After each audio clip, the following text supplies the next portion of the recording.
Welcome to TG five news. ముందుగా headlines చూద్దాం. BC SC ST సంక్షేమ పథకాల సమీక్షకు సీఎం రేవంత్. సమాన అభివృద్ధి ప్రభుత్వ లక్ష్యమని రేవంత్ రెడ్డి వెల్లడి. బడ్జెట్ కేటాయింపులపై గట్టి ఆడిట్. ప్రజల సమస్యలపై చర్చ.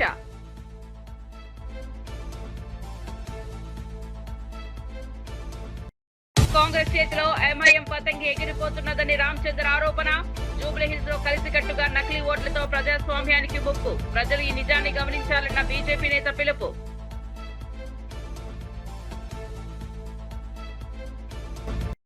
బాలకృష్ణకు మంత్రి పదవి ఇవ్వాలని అభిమానులు భారీ డిమాండ్. హిందూపురం పర్యటనలో అభిమానుల వినియోగ అభివృద్ధి కోరికలు. ఓపిక పట్టండి బాలకృష్ణ అభిమానులు ప్రతిస్పందన.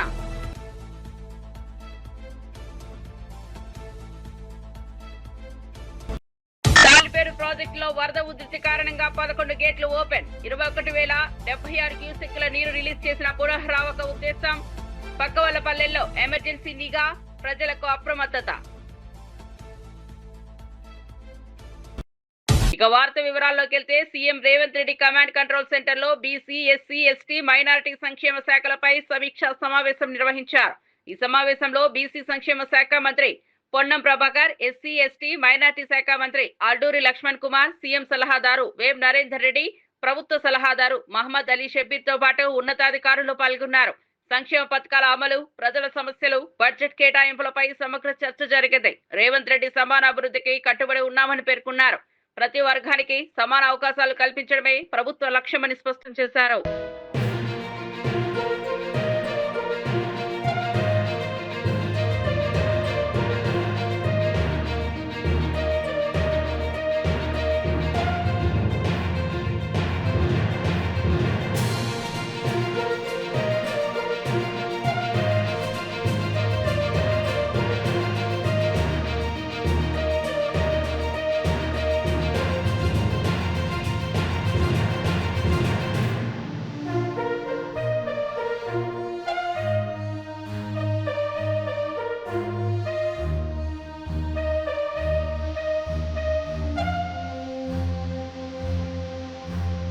జూబ్లీహిల్స్ ఉప ఎన్నికల్లో కాంగ్రెస్ పార్టీ దొంగ ఓట్లతో గెలవాలని కుట్ర పన్నుతోందని బీఆర్ఎస్ వర్కింగ్ ప్రెసిడెంట్ కేటీఆర్ తీవ్ర ఆరోపణలు చేశారు.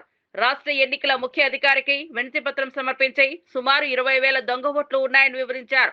ఒకే చిరునామాలో చిన్న చిన్న అక్షరాలు మార్చి 3-4 గుర్తింపు కార్డులు ఉన్నాయని, 15,000 ఓట్లు సరైన చిరునామాలు లేకుండా నమోదయ్యాయని పేర్కొన్నారు. ఈ అవకతవకలపై పూర్తి స్థాయి దర్యాప్తు జరగాలని డిమాండ్ చేశారు. కాంగ్రెస్ ను ప్రజాక్షేత్రంలో ఎండగడతామని హెచ్చరించారు. గద్వాలు, నకిరేకల్లు, ఉప్పలు, మంచిర్యాల అక్కడి ఓట్లు ఇక్కడ కూడా రాయించి ఈ రోజు ఒక కొత్త నాటకానికి తెరలేపి దొంగ ఓట్లతో గెలవాలన్న ప్రయత్నం కాంగ్రెస్ పార్టీ చేస్తున్నట్టుగా మాకు అనుమానం ఉన్నది. కాంగ్రెస్ పార్టీ అని నేను ఎందుకంటున్నా అంటే కింది లెవెల్ అధికారులతో కాంగ్రెస్ నాయకత్వం కుమ్మక్కై కింద లెవెల్లో ఉండే బిఎల్ఓస్ కానీ కింద లెవెల్లో ఉండే ఇతర చిన్న చిన్న అధికారులు కానీ వాళ్లతో కుమ్మక్కై ఈ కార్యక్రమం చేస్తున్నట్టుగా మాకు స్పష్టమైన సమాచారం కూడా ఉన్నది. ఒక్కొక్క బూత్ లో 50 ఓట్లు యాడ్ చేసుకోవాలా, సైలెంట్ గా చాప కింద నీరులాగా 400 బూతులున్నాయి, 20,000 ఓట్లు యాడ్ చేస్తే మనం ఖచ్చితంగా గెలవాలి అనే ఒక కుట్రతో పన్నాగంతో కాంగ్రెస్ పార్టీ ప్రయత్నం చేసినట్టుగా మాకు కూడా సమాచారం ఉన్నది. మేము ఎన్నికల సీఈఓ గారిని అడిగింది, రాష్ట్ర సీఈఓ గారిని అడిగింది, 3 రిక్వెస్ట్ వారి ముందు పెట్టాం. ఒకటి, వెంటనే థరో ఇన్వెస్టిగేషన్ జరగాలి. ఇంకా వారం రోజులు టైం ఉంది నామినేషన్ల ప్రక్రియ ముగిసేదానికి. థరో ఇన్వెస్టిగేషన్ అంటే పూర్తి స్థాయి విచారణ జరగాలి. ఇందులో ఎందుకు ఈ అవకతవకలు జరిగినాయి, ఎందుకు ఈ ఓటర్ లిస్ట్ లో ఇన్ని తప్పుల తడకగా ఓటర్ లిస్ట్ ఉన్నది, ఇది తేలాలి. ఇది తప్పకుండా జూబ్లీహిల్స్ ప్రజలకు కూడా చెప్పాల్సిన అవసరం వారి మీద ఉన్నది. నెంబర్ 1. నెంబర్ 2, ఏ అధికారులైతే మరి క్షేత్రస్థాయిలో కుమ్మక్కయ్యారో వారిని ఖచ్చితంగా వారి మీద చర్య తీసుకోవాల్సిందే, వారిని అక్కడి నుంచి తరలించాల్సిందే అని చెప్పి కూడా మేము వారిని డిమాండ్ చేస్తా ఉన్నాం. మూడవది, 19,000 నుంచి 20,000 ఈ రకంగా ఓట్లు యాడ్ అయినాయని చెప్పి చెప్తా ఉన్నారు. ఇక్కడ ఒక ఇంట్రెస్టింగ్ విషయం ఏమంటే మేము మాట్లాడితే ఇప్పుడు వారు చెప్తా ఉన్నారు మా దగ్గర ఓటర్ లిస్ట్ లో కొన్ని తొలగించామండి, మరణించిన వాళ్ళవి లేదా రీలొకేట్ అయిన వాళ్ళవి, అట్లా 12,000 పోయినాయన్నారు. మరి మొత్తం ఎన్ని పెరిగినాయంటే 7,000 పెరిగినాయన్నారు. అంటే 12,000 తీసేసి 7,000 పెరిగాయంటే 19,000 ఓట్లు యాడ్ అయినాయి. ఆ 19,000 కూడా ఇదే. బీఆర్ఎస్ నేత కేటీఆర్ వ్యాఖ్యలు తమ ఓటమిని ముందుగానే అంగీకరించినట్లుగా ఉన్నాయని ఎమ్మెల్సీ బాల్మూరి వెంకట్ విమర్శించారు. జూబ్లీహిల్స్ ఉప ఎన్నికల్లో ప్రజల తీర్పు కాంగ్రెస్ పక్షానే ఉంటుందని విశ్వాసం వ్యక్తం చేశారు. కేటీఆర్ చేస్తున్న ఆరోపణలు పూర్తిగా నిరాధారణమని, బీఆర్ఎస్ పార్టీ శ్రేణుల్లో విశ్వాసం కోల్పోయిందని అన్నారు. జూబ్లీహిల్స్ లో కాంగ్రెస్ అభ్యర్థి ఘన విజయం సాధించబోతున్నారని ధీమా వ్యక్తం చేశారు. కేటీఆర్ మాటల్లోనే బీఆర్ఎస్ లో నైరాశ్యంగా నెలకొన్నట్లు స్పష్టమైందని వ్యాఖ్యానించారు. ఏదైతే ఓడిపోయిన తర్వాత ఈ యొక్క నెపం దేనిపైన ఎత్తేసేయాలి, ఎవరిపైన నెట్టేసేయాలని ఒక ఉద్దేశంతో చాతగాక ఈ రోజు ఓట్ చోరీ, ఓటర్ లిస్ట్ అక్రమాలు జరిగినాయి, ఓటర్ లిస్ట్ లో అడిషన్స్ జరిగినాయి అని చెప్పి అడ్డగోలుగా నోటికి వచ్చినట్టు మాట్లాడుతుండ్రు. ఓటర్ లిస్ట్ లో ఎటువంటి అవకతవకలు జరగలేదు, 100% ట్రాన్స్పరెన్సీ తోటి ఉంది, 2023లో ఉన్న లిస్టే ఉందని చెప్పని ఎలక్షన్ కమిషన్ చాలా క్లియర్ కట్ గా చెబుతున్నప్పటికీ కూడా అయినా ఓటర్ లిస్ట్ లో అవకతవకలు జరిగితే ఎలక్షన్ కమిషన్ కి ఆధారాలు తీసుకెళ్లి కంప్లైంట్ ఇస్తే వాళ్ళు దాన్ని రూపొందిస్తారు. ఓటర్ లిస్ట్ లో ఏదైతే తప్పులు చేయడానికి కానీ ఓటర్ లిస్ట్ రూపొందించేది కూడా కాంగ్రెస్ పార్టీ కాదు, కాంగ్రెస్ ప్రభుత్వం కాదు. మా చేతిలో ఏముండదని తెలిసి కూడా 10 ఏళ్ళు మంత్రిగా పనిచేసిన నువ్వు సోయి లేకుండా ఉద్దేశపూర్వకంగా కాంగ్రెస్ పార్టీ పైన బురద చల్లే ప్రయత్నం చేస్తున్నావు. అండ్ ఉప ఎన్నికల్లో ఈ రోజు మా మంత్రులు పనిచేస్తే ఎందుకు ఇంతకంత పనిచేస్తున్నారు అని చెప్పి మాట్లాడుతున్నావు. గతంలో బీఆర్ఎస్ పార్టీ అధికారంలో ఉన్నప్పుడు ఉప ఎన్నికల సమయంలో కొత్త పథకాలు తీసుకొచ్చి ప్రజల్ని మోసం చేసి అడ్డగోలుగా అధికారాన్ని దుర్వినియోగం చేసుకుంటేనే ఈ రోజు ప్రజలందరూ పంచుకొడితే నీ పార్టీ పోయి గజ్వేల్ ఫార్మ్ హౌస్ లో పండుకుంది. ఇప్పుడు కూడా సిగ్గుశరం లేకుండా నోటికి వచ్చినట్టు ఏది పడితే అది మాట్లాడుతున్నావు. కల్వకుంట్ల తారక రామారావు 100% జూబ్లీహిల్స్ ఎన్నికల్లో కాంగ్రెస్ పార్టీ అభ్యర్థి భారీ విజయంతో గెలుస్తుండని తెలిసే ఉద్దేశపూర్వకంగా నువ్వు ఈ రోజు ఈ ఓట్ చోరీని తెరపైకి తీసుకొని వచ్చి ఈ యొక్క ఓటమి నుంచి తప్పించుకునే ప్రయత్నం చేస్తున్నావు. ఎన్నికల ముందే నువ్వు ఈ ఓటమిని నువ్వు అంగీకరించినట్టు నీ మాటల ద్వారా చాలా స్పష్టంగా అర్థమవుతుంది. కేటీఆర్ నువ్వు ఎన్ని దొంగ మాటలు చెప్పినా, ఎన్ని డ్రామాలు ఆడినా ప్రజలు నిన్ను చెప్పులతోటి కొట్టే రోజులు త్వరలోనే. కల్తీ మద్యం కేసులో సిబిఐ విచారణ జరపాలని వైఎస్ఆర్ కాంగ్రెస్ పార్టీ తరఫున డిమాండ్ చేస్తున్నామని మాజీ మంత్రి జోగి రమేష్ తెలిపారు. కానీ సీఎం చంద్రబాబు నాయుడు మాత్రం సిట్ విచారణ ఆదేశించారని విమర్శించారు. తాను నిర్దోషినని దైవ సాక్షిగా ప్రమాణం చేయడానికి సిద్ధమని చెప్పారు. శ్రీ వెంకటేశ్వర స్వామి లేదా విజయవాడ కనకదుర్గమ్మ సన్నిధిలో ప్రమాణం చేయమని చంద్రబాబును సవాల్ విసిరారు. ఈ కేసుతో తనకు ఎలాంటి సంబంధం లేదని స్పష్టం చేశారు. నారా వారి సారా రాష్ట్రాన్ని ముంచేస్తోందని ప్రజల దృష్టిని మళ్లించేందుకే చంద్రబాబు తన పేరును తెరపైకి తెచ్చారని ఆరోపించారు. రాష్ట్ర ప్రజలకు చెప్తా ఉన్నాను, ఈ కేసులో గన నేను చంద్రబాబు నాయుడు ఆరోపించినట్టుగా నేను దీనిలో ఇన్వాల్వ్ అయి ఉంటే ఏ శిక్షకైనా సిద్ధంగా ఉన్నానని చెప్పేసి మీ ద్వారా తెలియజేస్తా ఉన్నా. నా వర్గాల ప్రజల సాక్షిగా, నా రక్త సంబంధికులన్న నా కులం సాక్షిగా, నా వంగవీటి మోహన రంగా గారి సాక్షిగా, కోట్లాది మంది ప్రజలు అభిమానించే వైఎస్ఆర్ కాంగ్రెస్ పార్టీ అధినేత జగనన్న సాక్షిగా చంద్రబాబు నాయుడిని మీడియా మిత్రులతో ఒక్కటే అడుగుతా ఉన్నా. నీకు పిల్లలు ఉన్నారు, నీకు ఒక పిల్లోడు లోకేష్ను కూడా అడుగుతా ఉన్నా. నీకు ఒక పిల్లోడు ఉన్నాడు. చంద్రబాబు నాయుడు గారి అంటే చంద్రబాబు నాయుడు గారి భార్యను అడుగుతా ఉన్నా, లోకేష్ భార్యను కూడా అడుగుతా ఉన్నా. చంద్రబాబు నాయుడు, నువ్వు మీ భార్యకి చెప్పు, ఆ అమ్మకు చెప్పు. లోకేష్, మీ ఆవిడ బ్రాహ్మణికి చెప్పు. జోగి రమేష్ ఈ విధంగా చేశాడు అని చెప్పిన తర్వాత సిట్ అధికారులు నువ్వెవడో సిట్ అధికారులు వేసావు కదా, వాళ్ళని పిలిపించి డైరెక్ట్గా చంద్రబాబు నాయుడు గారి భార్య కానీ లోకేష్ కానీ వాళ్ళతో మాట్లాడమను. మాట్లాడిన తర్వాత చంద్రబాబు నాయుడు గారి భార్య కానీ లోకేష్ భార్య కానీ ఒకటే చెప్తుంది, అరే బుద్ధి తక్కువ వాళ్ళరా, 45 సంవత్సరాల పాటు మీకు రాజకీయాల్లో అనుభవం ఉందని చెప్తా ఉన్నాడు చంద్రబాబు నాయుడు. మనకి కుటుంబం ఉంది, జోగి రమేష్కి కుటుంబం ఉంది. వాళ్ళ పిల్లోడిని అన్యాయంగా ఆల్రెడీ. రాష్ట్ర నిర్మాణ రంగం 11.97% వృద్ధి రేటుతో రికార్డు స్థాయిలో ముందుకు సాగుతోంది. 4,804 కోట్ల విలువైన 6,612 ఇళ్ల రిజిస్ట్రేషన్లు పూర్తయ్యాయి. గృహ నిర్మాణ, పట్టణాభివృద్ధి రంగాల్లో ప్రభుత్వం తీసుకున్న సంస్కరణలు, పారదర్శక విధానాలు ఈ వృద్ధికి కారణమని అధికారులు తెలిపారు. రిజిస్ట్రేషన్లలో పెరుగుదలతో రాష్ట్ర ఆర్థిక వ్యవస్థకు బలపడింది. భవిష్యత్తులో మరిన్ని నిర్మాణ ప్రాజెక్టులు ప్రారంభించేందుకు ప్రణాళికలు సిద్ధమవుతున్నాయని సమాచారం. ప్రభుత్వ హౌసింగ్ స్కీమ్లో రియల్ ఎస్టేట్ చట్టాల సమర్థ అమలు నిర్మాణ రంగానికి ఊతమిస్తున్నాయని పేర్కొన్నారు. జూబ్లీహిల్స్ ఉప ఎన్నికల్లో కాంగ్రెస్ పార్టీ తరఫున ఎంఐఎం అభ్యర్థి పోటీ చేస్తున్నారని బీజేపీ రాష్ట్ర అధ్యక్షుడు ఎన్ రామచంద్రరావు సంచలన వ్యాఖ్యలు చేశారు. రెండు పార్టీలు కూడా సిటీని జూబ్లీహిల్స్ రెండింటి కూడా నిర్లక్ష్యం చేసింది. మనం జూబ్లీహిల్స్ విషయంలో మాట్లాడుతున్నాం కాబట్టి ఈరోజు జూబ్లీహిల్స్లో డ్రైనేజీలు కానీ, రోడ్డు వ్యవస్థ కానీ, అదేవిధంగా అక్కడ ఉన్నటువంటి ప్రభుత్వ కార్యాలయాలు ఇంతవరకు జూబ్లీహిల్స్ కాన్స్టిట్యున్సీలో ఒక్కటి కూడా ప్రభుత్వ కార్యాలయం లేదు. ఇటువంటి పరిస్థితి జూబ్లీహిల్స్ ఉన్నది. జూబ్లీహిల్స్కు ఒక ప్రణాళికతో జిహెచ్ఎంసీ కానీ ప్రభుత్వం కానీ ఎప్పుడు చేయలేదు. గతంలో బీఆర్ఎస్ పార్టీ చెప్పింది 100 రోజుల్లో దీన్ని స్వరూపం మారుస్తాం, విశ్వనగరం చేస్తాం. అది విశ్వనగరం మారిందా, విషాద నగరం మారిందా, జూబ్లీహిల్స్ ప్రజలే చెప్పాలి. ఇక్కడ వీళ్ళు కూడా 100 రోజులు యాక్షన్ ప్లాన్ అన్నారు. వచ్చి 2 సంవత్సరాలు అయిపోయింది. వీళ్ళు ఈ 2 సంవత్సరాల్లో కూడా వీళ్ళు చేసింది ఏంది? ఈ యొక్క రాష్ట్రానికి చేయలే, జూబ్లీహిల్స్కి కూడా చేయలే. 6 గ్యారంటీలు అన్నారు, 420 ప్రామిస్లు చేశారు, వాగ్దానాలు. ఈ 420 గతంలో చట్టం మారింది కాబట్టి 420 కేసులే. ప్రభుత్వం మాట్లాడేదంతా 420 కేసులే. కాబట్టి ఈరోజు ఉన్నటువంటి పరిస్థితిలో జూబ్లీహిల్స్ ప్రజల్ని నేను ఒక్కసారి గమనించాలి, వాళ్ళని కోరుతా ఉన్నాను. ఈరోజు భారతదేశంలో మోదీ గారి ప్రభుత్వము, మోదీ గారు చేసినటువంటి ఏదైతే పనులు ఉన్నాయో వికసిత భారత్ వైపు పోతా ఉన్నాం.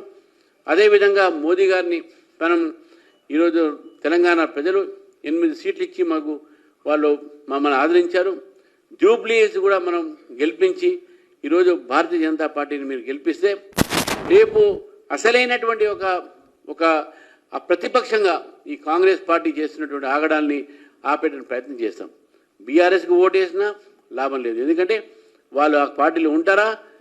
కల్తీ మద్యం కేసుతో రాష్ట్ర రాజకీయాలు మరింత వేడెక్కుతున్నాయి. ఈ వ్యవహారంలో సంచలన విషయాలు వెలుగులోకి వస్తున్నాయని బీజేపీ నేతలు తీవ్ర వ్యాఖ్యలు చేశారు. జగన్ పాలనలో నేరాలు, అవినీతి సాధారణమైపోయాయని విమర్శించారు. నారావారి సారా రాష్ట్రాన్ని ముంచేస్తోందని, ప్రజల ఆరోగ్యాన్ని కూడా ప్రమాదంలో నెట్టారని ఆరోపించారు. ఈ కేసులో ప్రధాన నిందితుడు జనార్దన్ రావు వీడియోలో బహిర్గతమైన విషయాలు వైఎస్ఆర్ కాంగ్రెస్ నేతల ప్రమేయాన్ని స్పష్టంగా చూపిస్తున్నాయని అన్నారు. ప్రభుత్వం వెంటనే సిబిఐ విచారణకు ఆదేశించాలని బీజేపీ డిమాండ్ చేసింది. మళ్ళీ మొన్న గవర్నమెంట్ రాగానే అవన్నీ ఆగిపోయింది సార్, ఏం చేయడం లేకుండా బాగా స్ట్రిక్ట్ అయిపోయేటప్పటికి ఇక నేను కూడా ఆగిపోయాను సార్ మొత్తం. ఆ తర్వాత మన ఏప్రిల్లో 2025 ఆ టైంలో మళ్ళీ జోగి రమేష్ గారు నన్ను కాంటాక్ట్ చేసి మాట్లాడదామంటే నేను మన తమ్ముడు ద్వారా మాట్లాడాను సార్. టీడీపీ గవర్నమెంట్ మీద ఏదో రకంగా మనం బదులు సాగాలి, వాళ్ళు బ్యాడ్ చేయాలి, మనకి అప్పుడు మైలేజ్ ఎక్కువ ఉంటుంది అని నువ్వు ఇంతకుముందు చేసేవాడు కదా, చేశారు కదా, వాళ్ళందరినీ మళ్ళీ పిలిచి జైల్లో పెట్టాను సార్. నేను ఇబ్రాహీంపట్నం అనుకున్నాను సార్. తర్వాత నేను మా క్లాస్మేట్ జయచంద్ర రెడ్డి తమ్ముళ్ళపల్లి అని తెలిసేటప్పటికి చిత్తూరు జిల్లా, ఉమ్మడి చిత్తూరు జిల్లా వచ్చింది కాబట్టి ముందు అక్కడ ప్లాన్ చేద్దాం, చంద్రబాబు గారిని బ్యాన్ చేయడానికి అక్కడ చేద్దాము. ఇప్పుడు నేను అక్కడ వైన్ షాపులో వాళ్ళకి వచ్చినాయి, వాళ్ళు చేసుకోలేకపోతే తీసుకుంటున్నానని చెప్పి జోరోగా చెప్పాను సార్. అయితే అక్కడే ప్లాన్ చేయాలని చెప్పారు. నేను అక్కడ లోపల అతను ఉన్న పాలక సిద్ధాన్ని అతను పట్టుకొని అవన్నీ రూమ్ అద్దెకి తీసుకొని వేరే వాళ్ళ పేరు మీద అక్కడ సెటప్ అంతా చేశాను సార్. చేసిన తర్వాత ఎవరైతే ఉన్నారో వాళ్ళకి తెప్పించి ఇవన్నీ రెడీ చేయించు, మందు తయారు చేయడానికి కావాల్సిన స్పిరిట్, లేబుల్, క్యాపులు అన్నీ, దాన్ని కలిపేదానికి కావాల్సిన కెమికల్స్ అన్నీ తెప్పించి బాలాజీ ద్వారా చేశాను సార్. అది ఎప్పటికప్పుడు 1 నెల 2 నెలల్లో ఇది ఇలా అంతా రెడీ చేసి పెట్టండి. రెడీ చేసి ఎప్పుడైతే పెడతారో అప్పుడు మొత్తం ఎక్కువగా ఉన్నప్పుడు మీరు ఎవరు లేని సమయం చూసి దాన్ని గవర్నమెంట్ మీద బొజ్జాలి, నీకు ఏం కాదు, నీకు ఇబ్బంది అని చూసుకుంటాము. నేను బాగా ఆర్థిక ఇబ్బందుల్లో ఉన్నానండి. ఆ ఆర్థిక ఇబ్బందులన్నీ నుంచి తీసేసి మీ ఫ్రెండ్ అక్కడ ఎక్కడో ఆఫ్రికాలో డిస్టరీస్ ఉన్నాయి కదా, అక్కడికి వెళ్ళిపో, నీకు దానికి కావాల్సిన అమౌంట్ 3 కోట్లుగా మేము సర్దుతాము, నువ్వు అది ఇవన్నీ ఏం చెప్పకుండా మామూలుగా ఏం తిరిగినట్టుగా ఉండు, నువ్వు అక్కడికి వెళ్ళి అన్నీ రెడీ చేస్తూ ఉండే ఎవరికి అనుమానం రాకుండా అని చెప్పేస్తారు. అదేవిధంగా తిరుగుతూ ఉంటుంది. ఏ నెల ఒక రోడ్డు కూడా వెళ్ళిపోతానంటే నేను గట్టిగా అడిగాను సార్ ఇబ్బంది అవుతుంది అని అడిగితే మొన్న సెప్టెంబర్ 20వ తారీఖు తర్వాత ప్లాన్ చేద్దాం, నువ్వు మీ ఫ్రెండ్ ఎక్కడున్నాడో కనుక్కో అంటే నేను కనుక్కుంటే ఆఫ్రికాలో ఉన్నానని చెప్పాడు సార్. అయితే నువ్వు కూడా ఆఫ్రికా వెళ్ళిపో, అతనితో టచ్లో ఉంటూ నేను పెట్టుబడి పెడతానని చెప్పి కమిట్మెంట్ తీసుకో, నీకు ఇబ్బంది లేకుండా ఉంటుంది, మేము ఇక్కడ అడ్జస్ట్మెంట్ చేస్తాం, అమౌంట్ అంతా మీ బ్రదర్ చేస్తాం, మీకు ఎటువంటి పరిస్థితులు ఏమీ ఇబ్బంది లేకుండా మేము చూసుకుంటాము, ఎట్లాగో ఇబ్బందులు పడ్డావు కదా, ఎందుకంటే ఇబ్బంది ఏం పడతావు దాన్ని వెళ్ళిపో, అక్కడైతే నీకు అన్ని రకాలుగా ప్లస్ అయితే నీకు బాగుంటుంది. మాకు కూడా ఇక్కడ గవర్నమెంట్ మీద తప్పుడు ఆరోపణలు చేస్తే మాకు కూడా కలిసి వచ్చింది, మాకు కూడా మా వైసీపీ గవర్నమెంట్ కూడా కలిసి వచ్చింది అని కొన్ని రకాలు భయపెట్టి కొంచెం డబ్బు ఆశ చూపి అన్ని రకాలుగా చేశారు సార్ నన్ను. ఆ తర్వాత లాస్ట్కి ఇంకా 20 నేను టికెట్ బుక్ చేసుకున్నానని చెప్పాను సార్, 24 వెళ్తానికి. అప్పుడు 23 మళ్ళీ ఇంటికి రమ్మన్నాను సార్. ఇంటికి వెళ్ళాను సార్. నేను వాళ్ళ ఇంటికి వెళ్ళినప్పుడు అక్కడ లోకల్ నాయకులు యోగి రమేష్ గారు, యోగి రాము, నాగిరెడ్డి, స్వామి గారు అట్లా ఉన్నారు సార్. ఇంకా అలా పిఏ రాము అందరూ ఉన్నప్పుడు ఒక నిమిషం మామూలుగా మాట్లాడి తర్వాత వాళ్ళందరినీ సెట్ చేసి వాళ్ళు వెళ్ళిపోయారు సార్. వాళ్ళు వెళ్ళిపోయిన తర్వాత ఇవన్నీ డిపార్ట్మెంట్ ద్వారా మన సురేష్ ద్వారా ఏలూరు జిల్లా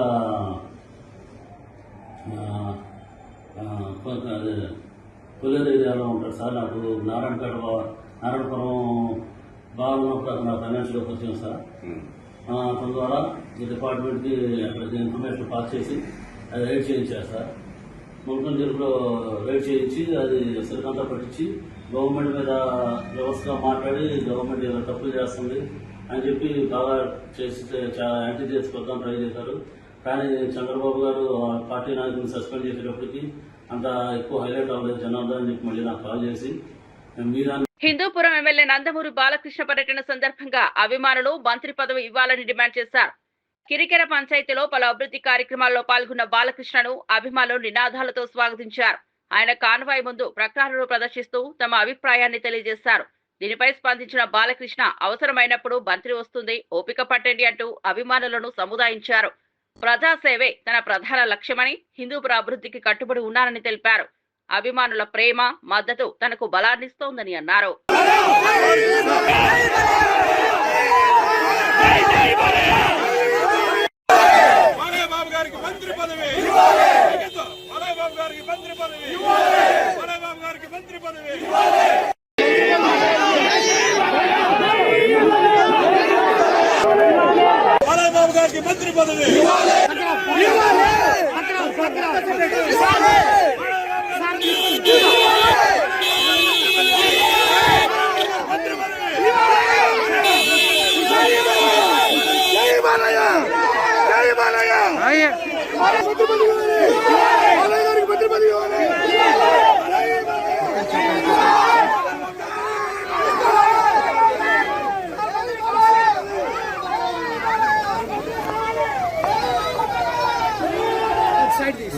భద్రాద్రి కొత్తగూడెం జిల్లా చర్ల మండలంలోని తాలిపేరు ప్రాజెక్టులో వరద ఉధృతి భారీగా పెరిగింది. ఎగువన ఛత్తీస్గఢ్ తో పాటు స్థానికంగా కూడా భారీ వర్షాలు కురవడంతో జలాశయానికి పెద్ద ఎత్తున నీరు చేరుతోంది. దీంతో అధికారులు 11 గేట్లు ఎత్తి 21,076 క్యూసెక్ల నీటిని దిగువకు విడుదల చేశారు. తాలిపేరు, పగిడివాగు, రోటింతవాగు, చింతవాగులు ఉధృతంగా ప్రవహిస్తున్నాయి. ప్రాజెక్టు వద్ద వరద పరిస్థితిని ఏఈ సుమన పర్యవేక్షిస్తున్నారు.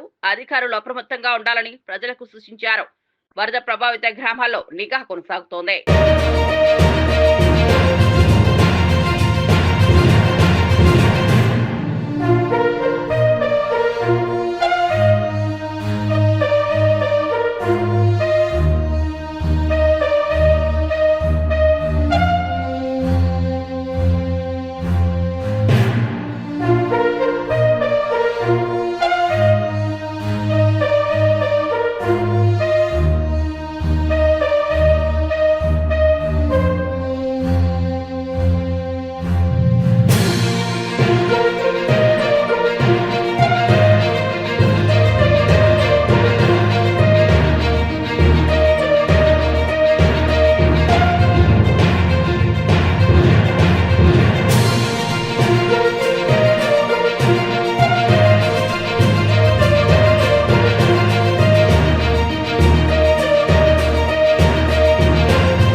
జూబ్లీహిల్స్ ఉప ఎన్నికపై హరీష్ రావు చేసిన వ్యాఖ్యలకు ఎమ్మెల్సీ అద్దంకి దయాకర్ తీవ్రంగా స్పందించారు. తెలంగాణను బుల్డోజర్లతో విధ్వంసం చేసిన కారును ప్రజలు తిరస్కరించారని అన్నారు. కంటోన్మెంట్ ఎన్నికల్లో కాంగ్రెస్ ను ఎలా గెలిపించారో జూబ్లీహిల్స్ లో కూడా అలాగే ప్రజలు విజయం అందిస్తారని పేర్కొన్నారు. హరీష్ రావు ఎంత సెంటిమెంట్ చూపించినా ప్రజలు ప్రభావితం కాబోరని వ్యాఖ్యానించారు.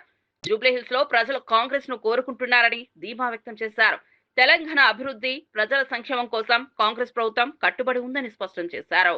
బుల్డోజర్ వద్దు, వాళ్ళకి కావాల్సింది చెయ్యి అని తెలిసింది. మిస్టర్ హరీష్ రావు గారు, మీరు మీ బామ్మార్ది గారు ఎంత ప్రచారం చేసినా మీకు ఒరిగేది ఏమీ లేదు.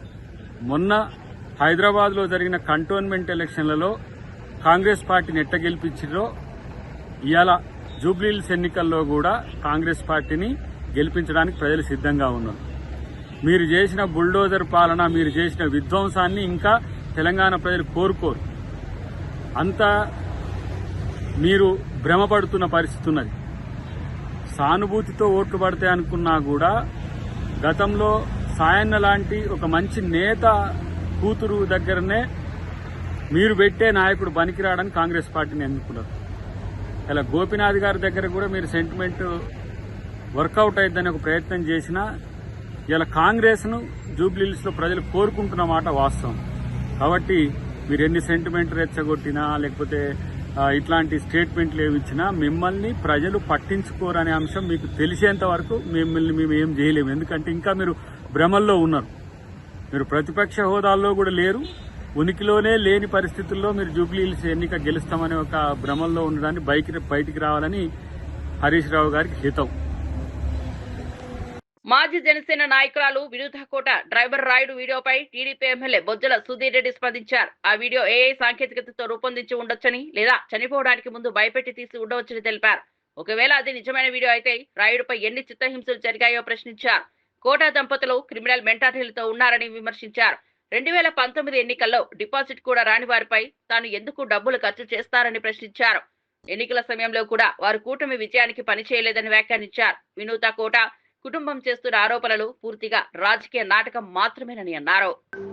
ఈ వీడియో ఏఐయా మాఫ్డా లేకుంటే వీళ్ళు ఎవరైతే అతను హత్య చేశారో దాని ముందర వీడియో తీసి మిమ్మల్ని వదిలేస్తాం కాబట్టి వీడియో చెయ్యి అని చెప్పి బెదిరించి వీడియో తీసిన తర్వాత హత్య చేయడం జరిగిందా? పోనీ ఆ రాయుడు అనేటువంటి బతుకుంటే అన్నా అతన్ని పిలుచుకొచ్చి కూర్చొని మాట్లాడి ప్రజల సమక్షంలోనే ఇది తేల్చుకునేటోళ్ళం. కానీ ఇక్కడ విడ్డూరం ఏమైందంటే ఈ హత్య జరిగి దగ్గర 2 నెలలు కావస్తూ ఉంది. వీరు జైలు కూడా పోవడం జరిగింది. వీళ్ళు బెయిల్ ఇచ్చిన తర్వాత ఇప్పుడు ఈ వీడియో అనేది రిలీజ్ చేయడం దాంట్లో వీళ్ళ అంతరాయం క్లియర్గా అర్థమైపోతాం. ఒక సింపతి తెచ్చుకోదానికో లేకుంటే కష్టపడి గెలిచి ఈరోజు మంచి పేరు తెచ్చుకొని శ్రీకాళహస్తిని అభివృద్ధి చేస్తున్న నా మీద బుడద జల్లదానికో చేస్తున్నారని చెప్పి ఒక క్లియర్ కట్ సంగతి తప్ప దీంట్లో వాళ్ళ డ్రైవర్తో నాకు డిపాజిట్లు కూడా గెలవని వాళ్ళతో ఆ రోజు మాకు వాస్తవాన్ని ఈ రోజు వరకు కూడా నేను ఆవిడతో ఎన్నో ప్రాబ్లమ్స్ ఫేస్ చేశాను ఎలక్షన్స్ ముందర కూడా. కానీ ఏ రోజు కూడా ఈ రోజు వరకు ఆమెను సస్పెండ్ చేసిన తర్వాత కూడా ఆమె మర్డర్ అయిన తర్వాత కూడా వాళ్ళు మర్డర్ చేసిన తర్వాత కూడా ఇప్పటి వరకు కూడా నేను ఏ రోజు ప్రెస్ మీట్ పెట్టలేదు. ఏ రోజు వాళ్ళ గురించి చెడ్డగా మాట్లాడలేదు. ఏ రోజు గురించి కూడా ఒక కూటమి ప్రభుత్వంలో మనం సర్దుకొని పోవాలా, జాగ్రత్తగా ఉండాలా, ఒళ్ళు దగ్గర పెట్టుకుని పనిచేయాలని చెప్పి మా నాయకులు చెప్పారు. కాబట్టి ఏ రోజు కూడా నేను ప్రెస్ మీట్ పెట్టలేదు, ఏ రోజు మాట్లాడలేదు. కానీ ఈరోజు మాత్రం నేను చెప్పదలుచుకున్నాను. ఆ రోజు అసలు ఆవిడ మా కోసం పనిచేసింది ఆ కూటమి ప్రభుత్వంలో.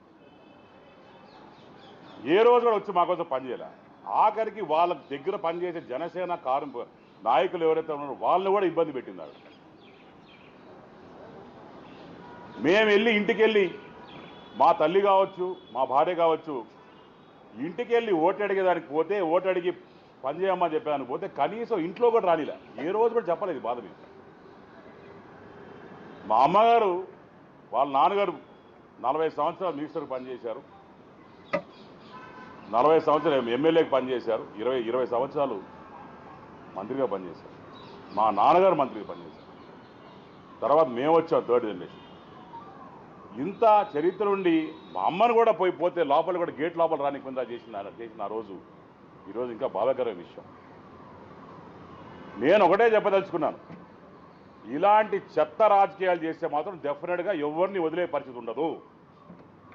డెఫినెట్గా దీని మీద మాల సామాజిక వర్గానికి 5% రిజర్వేషన్లు ఇచ్చి 22వ రోస్టర్ అమలుతో నష్టపోయామని మాల సంఘాల జేఏసీ తీవ్ర ఆవేదన వ్యక్తం చేసింది.